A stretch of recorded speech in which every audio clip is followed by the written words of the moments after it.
হে আল্লাহ, একমাত্র আপনার কাছেই আমি আমার দুর্বলতার কথা জানাচ্ছি, একমাত্র আপনার কাছেই আমি আমার অভাবের কথা জানাচ্ছি এবং মানুষের নিকট আমার অসম্মানের কথা একমাত্র আপনাকেই বলছি।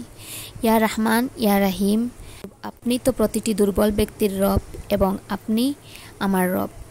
আপনি কার কাছে আমাকে ছেড়ে দিলেন? এমন অচেনা মানুষের কাছে যারা আমার ক্ষতি করতে চায়, নাকি এমন শত্রুর কাছে যাকে আপনি আমার চেয়ে অধিক শক্তি দিয়েছেন? হে আল্লাহ, যদি আপনি আমার উপর রাগ না করে থাকেন তাহলে কিছুতেই আমার কিছু যায় আসে না, কিন্তু আপনার আশ্রয় পেলে আমার পরিস্থিতি আরেকটু স্মরণীয় হবে।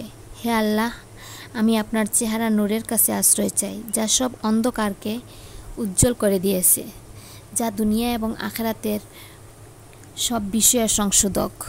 আল্লাহ, আপনার রাগ এবং অসন্তুষ্টি থেকে আমি রেহাই চাই। আল্লাহ, এসব কাজই শুধু আপনাকে খুশি করার জন্য করা এবং আপনি ছাড়া কোনো শক্তি নেই, কোনো ক্ষমতা নেই।